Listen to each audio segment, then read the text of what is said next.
This episode of Troxel is supported by Avail. Content is more than Revit families. If it's digital, Avail can handle it. Learn more at getavail.com.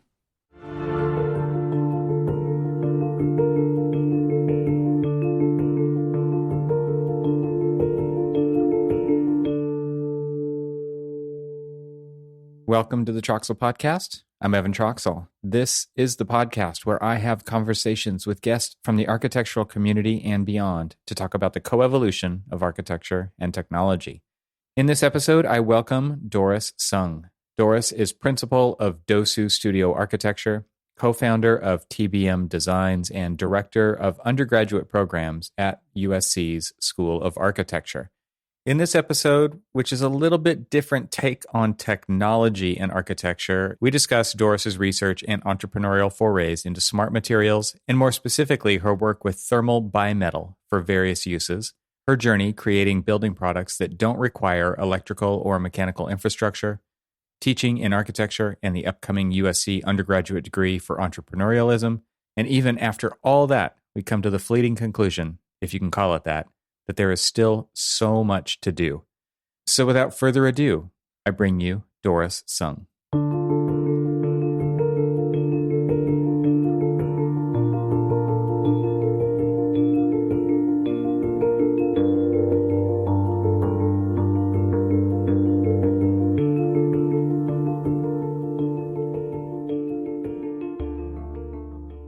Doris, welcome to the podcast. Great to meet you. Thank you very much. It's great to be here. So I think the last time that I saw you speak, it's been a couple of times. I'm not super clear because anything that happened pre-pandemic is kind of an ancient, blurry history to me. But it was Monterey Design Conference is the one I remember most clearly. And you presented your bimetal facade systems. And I would just love to kind of get into, this podcast is about the coevolution of architecture and technology. And I don't think that we've actually had like a facade building product kind of slant on that before. It's mostly around software, things like that, the tools that people use, not necessarily building science, sustainability, material science and research and all those things. So I'm excited to have this conversation today because it's kind of a new arena for the podcast. Wow, I guess in some ways that's a little sad considering our industry. Architecture is all about hard technology, right? It's about building technology and building those things. So I guess that's great. It is great because we're setting a high bar here because this is a research driven process and building material that you've gone into to the deepest level. So I'm excited to talk about that today. Maybe you could start off and give the audience an idea of where you've come from, how you've gotten to where you are today, and kind of this journey, because I'm sure you probably never saw all of this coming, right? Like it's just, you've just kind of, you can easily connect the dots looking backwards, but looking forward, it would have been fairly impossible. Oh yeah. Looking backwards, it's definitely very clear. I guess what I'll first explain is what the technology is now, so people have an idea of where the area that we're talking about. But what I do is I use a smart material, which basically, by calling it smart, it means something that actually reacts to the environment and does so without the use of energy or controls, without electricity, without computer information and connection. But what it is it's called the thermal bimetal. There's many different types of thermal bimetals, but what it is it's a lamination of two different metals together with different coefficients of expansion. So when they're laminated, one side expands faster and more than the other, and the result is a curl. So it's a material that's typically used in thermostats, everything from old residential, commercial thermostats to machinery and thermostats in those. Because they're small and just use as actuators, we don't ever see it actually in large quantities or amounts. But my big proposal, and it started probably about 2007, was to use it in a massive surface level for architecture. The thing that made it really interesting to me was that it's a material that can react to different temperature swings in our world's normal range, anywhere between 50 degrees to 120 degrees. And so by doing so, I think it was something that I could make respond to the changing environment on a daily level, on a seasonal level, and with the intention on a future level relative to climate change. So I use those things in different types of technologies, from facade shading to ventilating to systems that are about construction, self-assembly, or simple or simplified assembly, and also in self-propulsion or energy generation. So in a very wide range of applications. Wow. I think the example that you showed was really kind of in that self-shading application where it was a building facade kind of assembly, and there was a bunch of these sheets of metal that I guess are laser cut or whatever, and attached to a frame. And as the temperature swings, these are like you said, it's a curling process that either exposes more of the facade below or shades it from direct sun. And I thought it is amazing because it doesn't take all of the extra infrastructure that any mechanical or electrical, you don't have to any of that stuff there. It's just purely relying on the metal itself. So it's interesting now to hear that you've gone beyond that to ventilation, to propulsion, to all these other things. So it seems like there's a lot of possibilities with a pretty, like you said, this process has been around for a long time. It's just kind of the application and the scale of it is much different now. Yeah, it's funny because a lot of people ask me, well, why do you just keep working with thermal bimetal? And it's exactly what you say. Is every time I finish a project, I think of a new thing to do with it because nothing has been done in that area. And I keep continuing doing so, although I do have other projects that are going on as well. But yeah, from that project, which we finished in 2011 and was about shading and ventilating, led to other different types of inventions. One of them is now, although it took a lot of years, is a self-shading window system. We call that Invert, and we have a startup company surrounded around that. It was patented and now is finally commercially available. So it's actually kind of great because it's the idea is trying to get it on buildings to save energy ultimately. On one hand, it's both the actuating system as well as the reactive system or the responsive system. It's both the trigger that makes it happen as well as the item that will allow shading to happen. And so in the case of these window systems, we're able to, through a lot of testing, determine that we could save about 30% of air conditioning during different parts of the summer. That really is a big deal on a very passive level. So exactly what you say too, it requires no wiring. The installation of it is exactly similar to installing any kind of glass. And we do it in a weirdly low-tech way. And so is it in between panes of glass then? It's actually built into the window unit itself? Exactly. So we put it inside the cavity of a standard IG or insulated glass unit. By doing so, it's protected, and so it never needs any kind of maintenance ever. You don't have to dust it. Yeah. And it's Right. sealed. Nobody can tamper with it.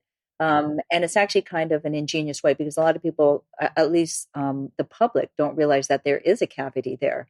Mm-hmm. Right. And so, you start to focus on this in between space, and the result is, I mean, the side benefits are great because it's turning out that a lot of people feel like they're like, they flicker like butterflies. Mm-hmm. When they kind of snap into position. Yeah. Yeah. And so they all have independent movements to it. They do it independently. So they don't all uniformly turn over at the very same time. There's probably a range of like 15, 20 minutes that they just flicker over. And it's actually a wonderful, phenomenal moment. Even I still to this very day enjoy watching it as they actually operate.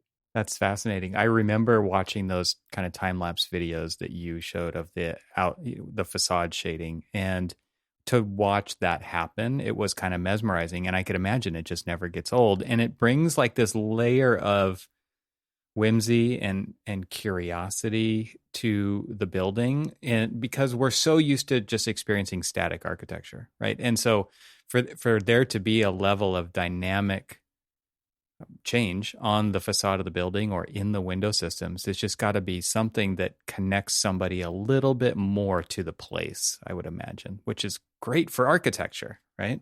Well, it's a whole new area for architecture. So it's funny that you say that because that's some of the current research that I'm doing as well. one of the things that we would do in our office just for fun is we'd make these little critters, and they would self-propel, and they'd roll and they'd tumble and they'd hop and do all kinds of things. And we'd even name them. They'd be so cute even. And at first when we made them, I never thought, oh gosh, how is this ever going to inform architecture? It's just this complete whimsy thing on the side. But then I realized, like what you're saying too, is once we can animate things and we can make things happen, people get very emotionally tied to these things. And so then I realized it's like, wow, if we can do that, then we can actually do it positively and make, be about joy making. And if we do that, then we can get into the business of improving mental health, and not only for the inside occupants, which I think is obvious, but my current goal is actually to do it for everyone on the exterior, to really try to use building facades for public health purposes, in this case, public mental health. And if we could even make people smile or laugh or chuckle or, even think about these things and enjoy walking along this building or near it, to me, that really makes a big difference for the public. And why can't we do that with buildings? So many projects are like the boundary of the property line defines the effect of the building as far as the project team is concerned. But I think as architects and kind of stewards of the built environment, we understand that a building has a much larger impact on the community. And I think with the kind of things that you're talking about with this type of a building material and the effects that it has, it's easy to see how that can affect beyond the boundaries of the project. If it's a campus, great. But if it's a small project that actually is, an infill unit, and this is the facade that faces a busy street or a park or something, and people would just take some time to watch this happen. And like you said, like raise the mental health in the smallest ways, because that's what it just takes a bunch of people to do this in very small ways to really make a big difference. That would be absolutely incredible. And architecture absolutely has the power to do that in our communities, right? Absolutely. Absolutely. I mean, why aren't we considering these things? And I think the way you say it actually is very much the way I think about facades. And, we're all pedestrians in the city. We look at a building, I can enjoy it from the outside. So why can't we use that more as what I propose as infrastructure for the city? And proactive infrastructure. Proactive, right? Yeah. And so another project that I'm working on is with a larger team, a cross-disciplinary team, where we're really looking at that outside facade as a surface that should belong to the city and not just to the building or occupants on the inside. So why can't we use the facades as infrastructure for public health? And in this study for smog and smog eating and smog reduction. And so, because we all know that no developer or owner in their right mind is going to spend extra money to try to clean smog around their building, we also have public policy people on our team. We have preventive medicine people showing that it's actually going to improve the lung health of a lot of pedestrians in the area, especially for the urban poor, and really start to think about how the surface or the liminal, the very outer surface of architecture should indeed belong to the city, not necessarily to the owners of that property. So where does that fine property line actually occur, and who's responsible for actually making that happen? It's kind of like a percentage of the building budget needs to go to public art in LA County, right? Like it's not just LA County, but it's all over the place. And there's this percentage where the property developer does need to give back, right, to the larger community in that way. But this is taking it to another level. That's exactly the case, right? Because if there's no requirement or no incentive for the owner, they'll never do it, right? Why will they do it? But just like the arts percentage and stuff like that is what we're hoping to get to, and how to position it that way. Yeah. Interesting strategy. I like it. So how did this all happen? Like, take us back to, where did this begin? We don't have to get into every little step along the way. I think it's fascinating to see where it's come. I'm sure this is a hard fought battle to even get this far, but how'd you get started? I think a lot of people ask that question too, everything from students to people out there. I mean, to go further back, I actually was a biology major in college. So I never thought I was going to be an architect. I thought I was going to go to medical school. I majored in biology. I was pre-med. And my advisor at school said, oh, it'd be really nice if if you considered majoring in a non-science major, because it would probably look very different on your application to medical school. Hmm. And so at that time I took courses, and I just happened to be taking an architecture 101 course, and I thought, oh yeah, it's kind of cool. Yeah, that's pretty cool. It doesn't seem that difficult. What's the big deal? So then I started taking more architecture courses. I graduated. I waited on going to medical school. And so in that time, I decided to get a job, and I actually could draft because of some of the classes I took, and worked in an office. They actually offered me a scholarship to go to graduate school. And I thought, wait, what? What are you talking about? Then I realized that I had a natural capacity to think spatially and materially at the same time. And so I went to graduate school. The good thing, I think, when I got there is I didn't have any preconceived ideas of what architecture should be. I didn't walk in thinking it's like, oh, well, I'm going to be an architect and it's going to be this way. I walked in really questioning, what is architecture? I mean, just for myself. So at that time, I thought that architecture should be an extension of the body and should be animated. Like, so a lot of my projects in grad school were about, moving systems and, everything from moving buildings to dynamic surfaces and stuff. And it was kind of a crazy idea. It wasn't really, I have to say, well accepted at that time, but I still pursued the idea. And so when I started practicing as an architect, and I did that for many years, I started also getting very concerned about climate change. So in about 2000, started reading all about it. And I'm thinking, looking around, why isn't anyone doing anything? And our field of architecture, it's like we keep making these static buildings again. So I thought, well, I just started looking around at products that could be specified. And there were very few that could be specified that actually were dynamic or started to do these things. And so frustrated by that, in about 2007, I actually converted my architectural client-based practice into a research-based one, and started pursuing grants and started looking at how to research and find ways to make those types of products. And the first area that I started looking at was in smart materials, because they were already dynamic. And why couldn't we just use these smart materials? So looking around quite a bit, I found this thermal bimetal, which was very familiar, at least familiar looking to architecture, because that was already, by the time Frank Gehry's already doing a whole bunch of metal type of buildings and surfaces, that it wasn't so unfamiliar to people or how it was used. And so that's probably how I got started in the thermal bimetal area. As I started moving forward, I realized it's also something that, as a responsible architect, something that we could think of for everybody, right? How do we do this? Because I was really interested in some of the medicines, and the research that's out in the field for remote areas. And it was it was so obvious to me that if we could design for things to go out to remote areas and around our world and it to work, it will benefit us here in a fully developed, wealthy country. Instead of designing for here, to me, it was a matter of designing somewhere, remotely. And I think that's what this idea of shading and, ventilating and making things for the public is part of how I think too, right? It's the thing that determined who it's for and why do it, because I think in the end, it'll just benefit everybody. It just seemed to be much more comprehensive thinking. It's interesting to think about this idea of this smart material and how it doesn't take infrastructure, besides just whatever it takes to hold it up, to activate it and to maintain it. And how that, because that is so simple in concept, that it can be applied absolutely anywhere, right? And typical building materials that get applied anywhere are the cheapest ones by default. Like that's why Schindler in the 40s was dealing with stucco and building paper, right? Because he was trying to find the cheapest solution so that he could build more architecture, right?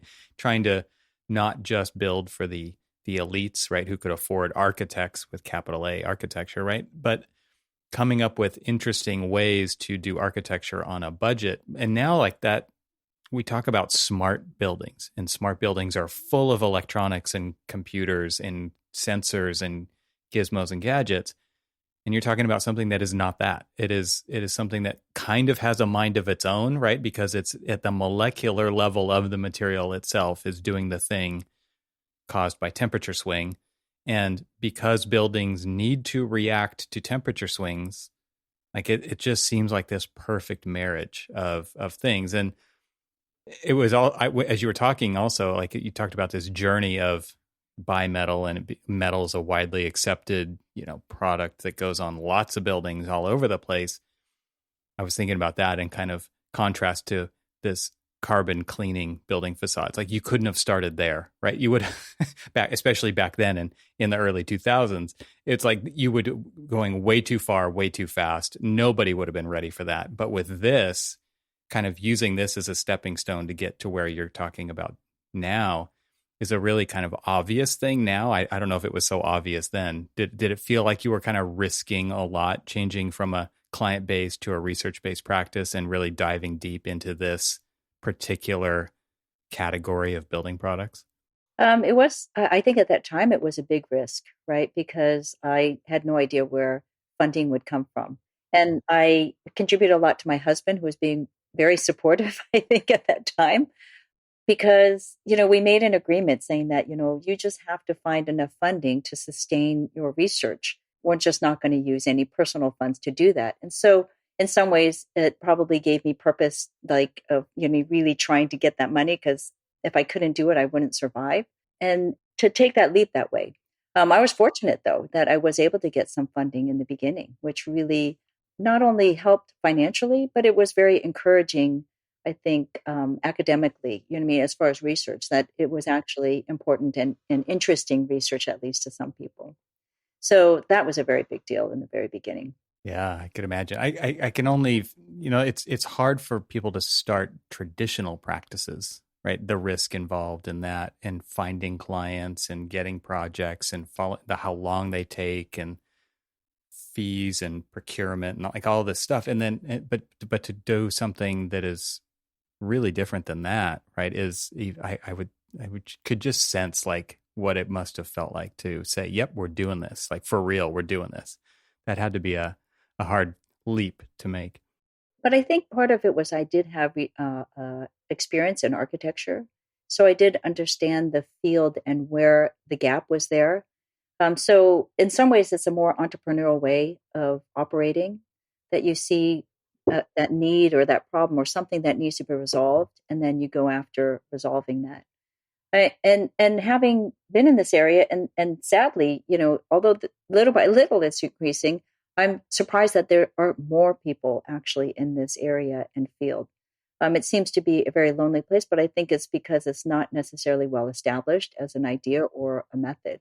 So part of that is, I currently I'm the director of undergraduate programs at USC in the School of Architecture, and we are launching actually a new degree just based around this, about basically designing architectural products, right, on an entrepreneurial way. So it's not a client-based or client-supported system that is actually upfront and building a business around it. And that new degree is a 4-year degree. We call it the Bachelor of Science in Architecture and Inventive Technologies, BSAIT. Because I actually, again, truly believe that, I shouldn't be the only one out there, that we should have 100, companies out there, or hopefully even more, that's feeding the product out there, so that we can change the way the public actually thinks about architecture, uses architecture, and potentially even architects on how they design and implement some of the products. Let's take a quick break to share more about our sponsors. My friends, I've got a new chapter in the Avail story to tell you about, and that is the newly released version of Avail Desktop 4.3. The people behind Avail continually strive to make things easier for you. Easier to find the information you're looking for, easier to get it into your preferred application, and easier to store it in your preferred cloud storage locations. Let's face it, I think we can all agree that easier is better. But they didn't stop there. They also care about what your experience is like. So, as always, they've kept their focus on visuals with an eye toward design and ease of use. You're probably dying to hear the details of what's new. Well, who am I to get in the way? So let's get right to it. Avail Desktop 4.3 will now feel like your own custom app thanks to keycards. Keycards are data-driven and create zippy new visual ways of organizing your existing content. Think of them like pivot tables for your content. Join the Avail Desktop 4.3 party in BYOS, or bring your own storage. Now you can store and deliver your content using Autodesk's BIM 360, Microsoft's OneDrive, Microsoft SharePoint, Google Drive, Dropbox, Ignite, and others. Avail's new dynamic paths feature also solves the problem of accessing content using desktop connectors like Autodesk Desktop Connector. Try it today. Either bug your admin to update your installation for all the new goodies, or if you aren't currently using Avail, go to getavail.com today to learn more. That's getavail.com.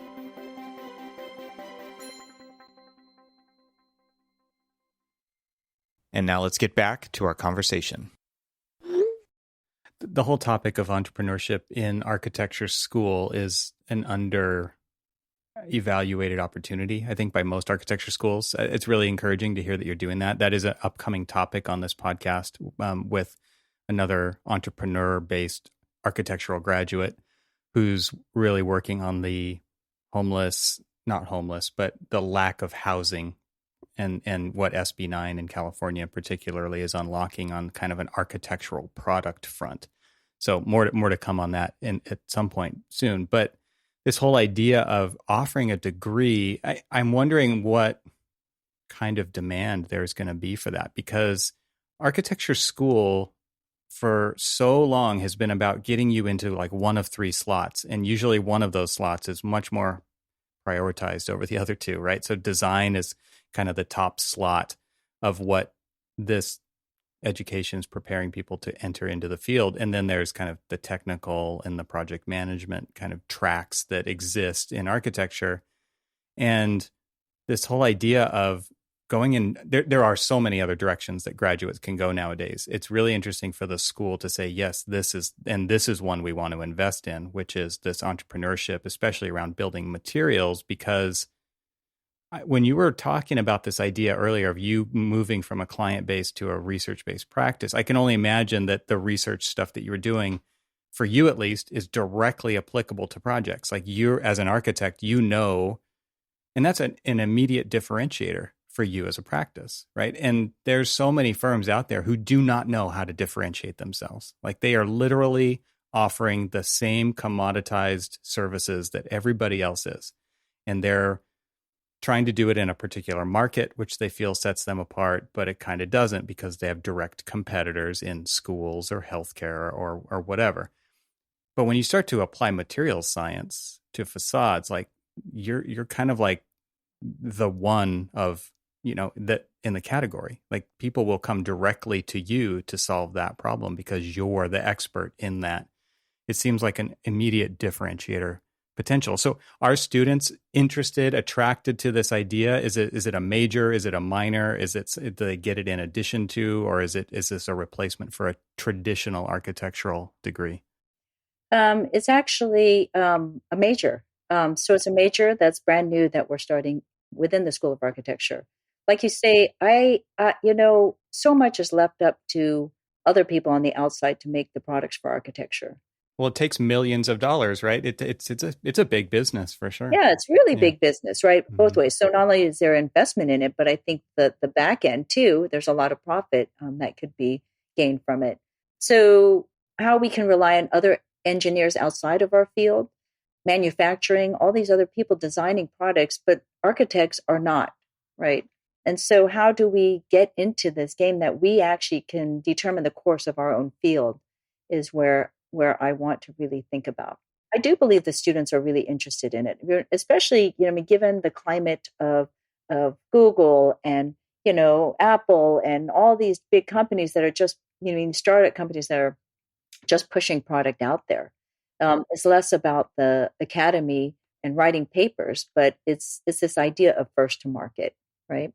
And the scale of it could be anything from urban furniture scale all the way up to prefab housing, right? As we see at any scale.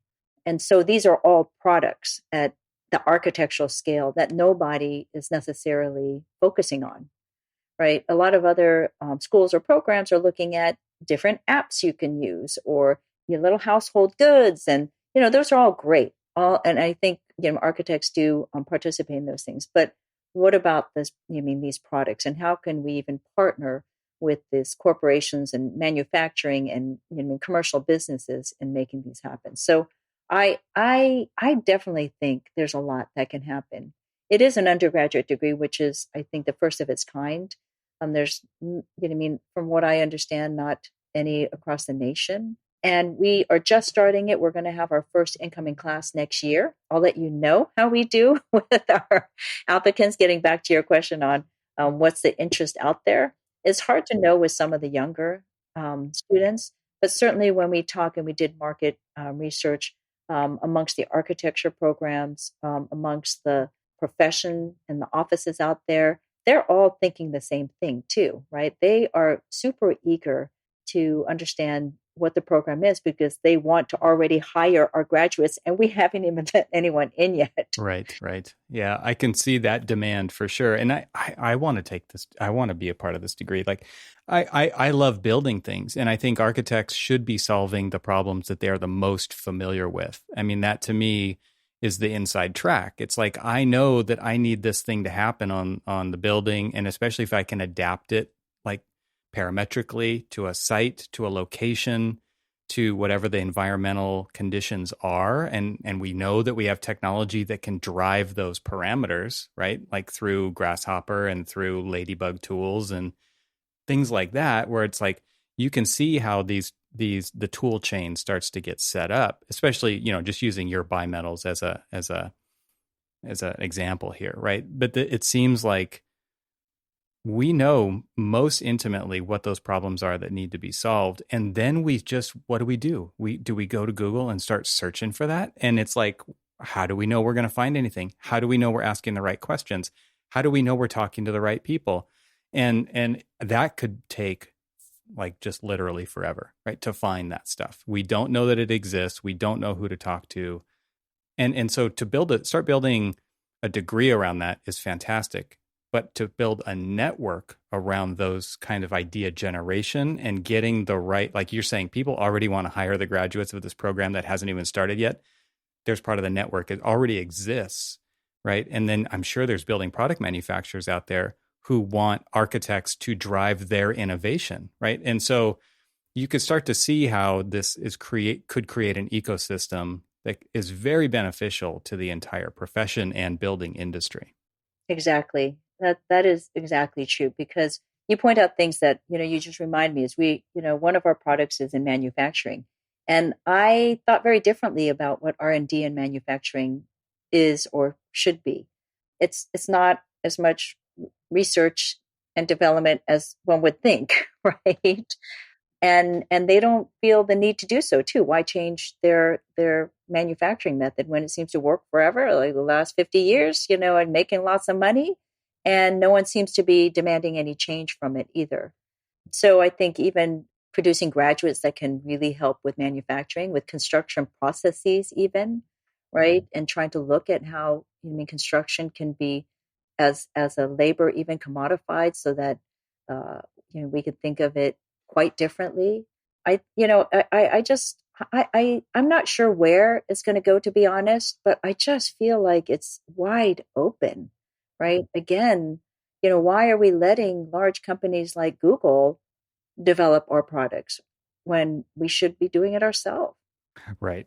Yeah, we see them, especially with IoT, right? Thermostats, cameras, things like that are small scale, very product based, but you could imagine kind of these interfaces of the future where how people interact with buildings being very different from an architectural standpoint, from an architectural scale, and less of a product scale, but more from like an assembly and an overall construct. I could see a very different future for that if architects are involved and if they're willing to get involved in that. If architects are involved, because when you Google smart house or smart home, the images that come up are just all the little gadgets, right?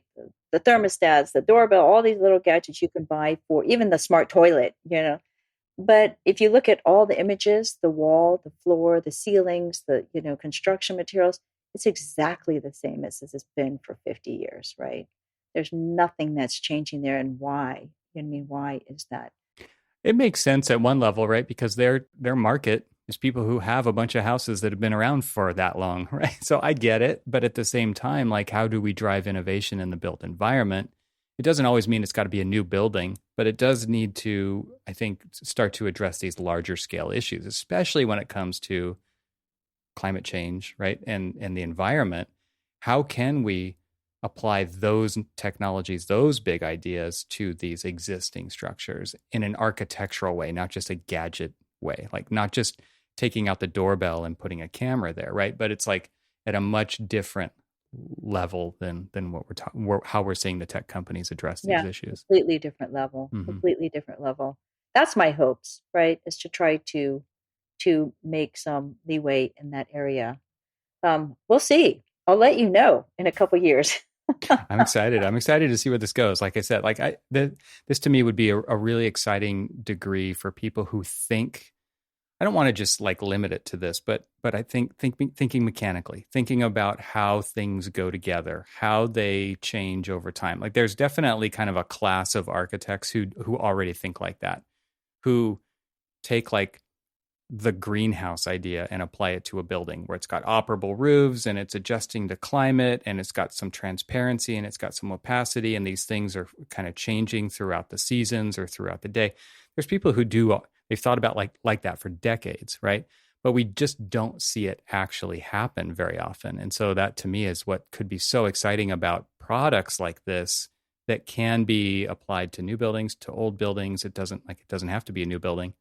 I think that there's some exciting stuff there. So people who do think mechanically, people who are thinking about assemblies and interfacing materials together, and that how people interact with those things actually matters, right? To get back to your mental health comment, right? If people are in well-designed places, it changes their attitude, which changes how they go out into the community and act with other people. And all of that is kind of a rippling out effect beyond the property lines of the project itself, but enabled through the architecture. I think those are kind of these bigger picture things that are sitting in the very lowest levels of getting this right, and why we would want to go down this road. Yeah, no, that's exactly true. I mean, getting back to what you were saying a little earlier too, we have a 5-year BARC program. And if you think about a lot of these students are choosing to go into architecture when they're like 17, 18, 19 years old. I mean, and the reality is, how much do they really know about architecture at that time to know that they want to be architects? So they get into our program and they're all, very talented, really smart kids. And, along the way, they're sitting there going, well, I didn't know it was going to be like this, or I'm not really sure I want to be an architect. But they're already on this track that is really hard for them to get off of, right? And so I feel sorry when I talk to some of them. They go, well, I only have 1 or 2 more years to go, right? I'm thinking, wow, that's the way you think about it. Yikes. And they've got sunk costs, right? Like they're thinking about it like that. And then they're stuck. And then they have an architect, and then they have to be an architect afterward, right? And all of a sudden they have to go get a job in the architecture firm, and then they get licensed. And then next, it's like, I never wanted to be an architect, right? Another miserable architect. Right, yes. Right. But so when I talk to a lot of these students, like, some of them just sit there and I say, well, what do you want to do? What's your dream? Or what do you want to, and someone say, I want to do set design. I want to do world building. I want to do, all these other things that, when they look around them seem so exciting. And so this was a little part of that too, because it's like, okay, we have a lot of our graduates who don't become architects, and some of them are designing apps, right? One of them's designing an app for helping study for the licensure exam. Another, is now working and has a PhD on using wood and the biological characteristics of the cell or cellulose in the wood, as opposed to fighting it. Why not use it as a benefit? When I start to look at these graduates that then moved away from architecture with the capital A, you start to think, wow, why? They could have really started thinking about this earlier, and we could have helped them, as opposed to make them take structures and then, comprehensive design studio and all these other things. No, this is a huge issue. And I think this is like, I'm so glad that we actually got to this part of the topic, totally unforeseen. But the idea that, so I talk to a lot of tech people on this podcast, right? People who have gone to the dark side, in air quotes, right? And it really feels like that for a lot of these people. And I've done it myself. It's a very difficult decision to make because there is some amount of shame associated with leaving capital A architecture, even though it's a completely legitimate path for the betterment of the profession of architecture. And so this is a really weird thing for people to deal with. And it's kept a lot of really smart people from doing their best for the profession and just accepting kind of the status quo fields of or tracks within an architectural kind of normal profession, right? And you're talking about being proactive at the educational level to say, look, like if you're in architecture, the whole field, that's fantastic. Look how many ways there are to go. But I think for so long it's just been like, no, there's only this way. And if you're outside of that, you're an outsider. You're excluded. And there's so many ways that we could include these people because they care so much about the profession. Yeah. I mean, and so exactly what you're saying. You know what I mean? In some ways, I talk to these students, I go, well, look at me. You know what I mean? I walked away from architecture and I don't need my license, actually. It's funny that you say that too, though, because I do keep my license just so that I can say I'm a architect, which sadly, I have not used my license for probably 20 years now. But to show students, I was like, look, I do this. I have fun with what I do. I enjoy it tremendously. I am contributing, I think, to our industry in different ways, in areas that are, worthy and meaningful. So that I'm hoping that students, other people out there, not even just students, other architects, other, people in peripheral fields really start to think it's like, architectural products is a valid place. I mean, I'll add one more thing too. And for me, in early years, I tried to apply for, large NSF type of grants. And there were two things that were problematic. One is I don't have a PhD. And so some of them required someone with a PhD to apply for it. And then looking around at these big grants, they don't have, a lot of grants available for building technology.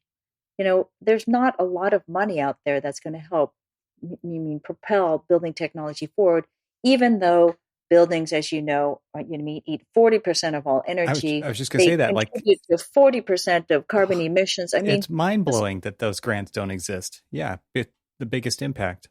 Yeah, you would think that the government should be putting a hell of a lot of money into improving our, infrastructure of buildings, even incentivizing people to go down that path, right? Incentivizing, but there is so little. So it was very, very depressing to me that it's like, wow, I've gotten a lot of funding, but I've almost exhausted any architectural sources.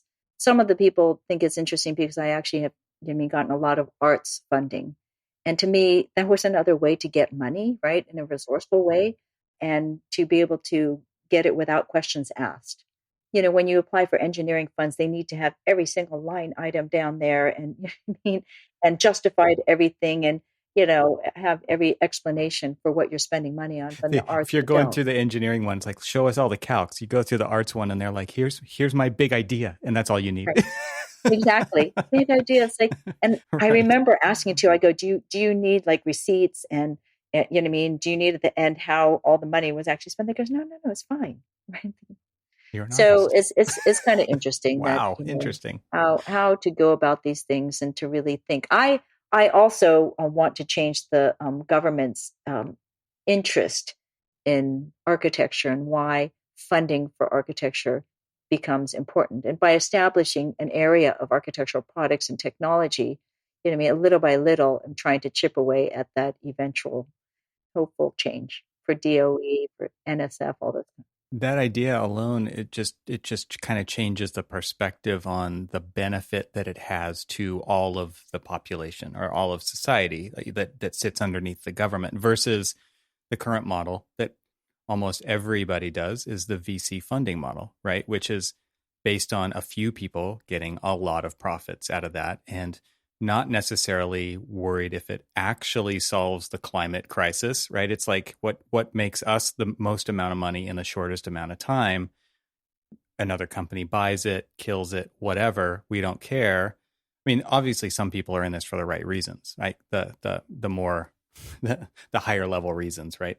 But a lot aren't. And for the government to basically, by not addressing these issues through the kinds of grants and the funding that you're talking about, they're basically telling other people that you figure this out. And the VC group, capital group, is like, yeah, we'll do that, right? Because they see so much opportunity there. And I do think that they're just leaving a lot on the table there, and they're showing that, I guess it's just a lot of this isn't happening for the right reasons, right? For these things to really benefit all of us instead of just a few of us.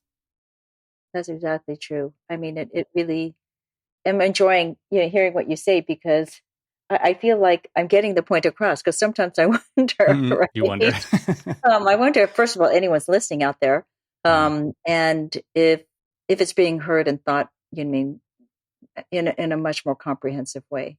I mean, there's just so much. There's so much to do. It's like what I say is this area, and how I feel is a little lonely, and it shouldn't be lonely.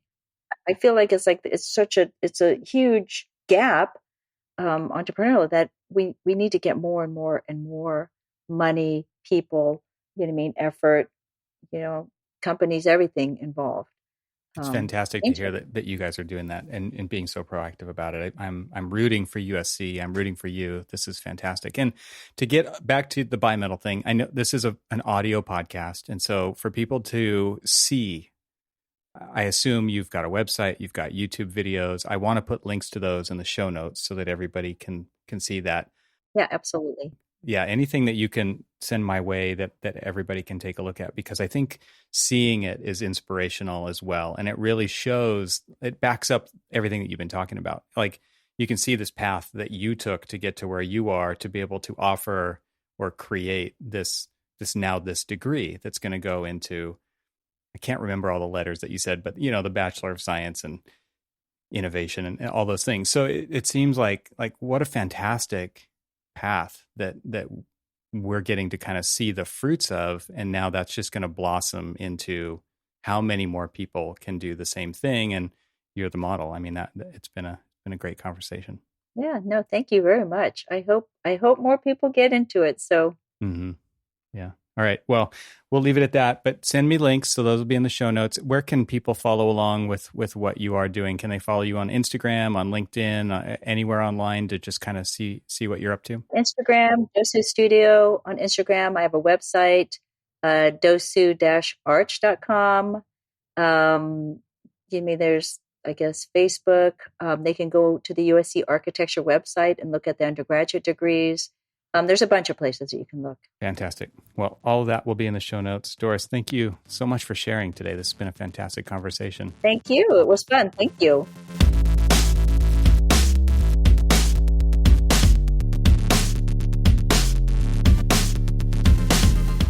Thank you to Avail for their support of this podcast episode.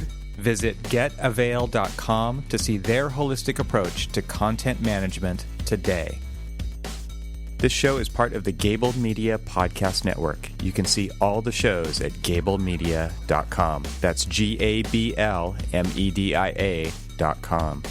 You can help support what I'm doing here by leaving a 5-star review on Apple Podcasts to help get the word out, and of course, share it with your friends. I'd love to hear from you, so leave a comment on the website at trxl.co/podcast, where you can find every episode. You can also follow me on Twitter and Instagram and YouTube. Just search for E. Troxel. Talk to you soon.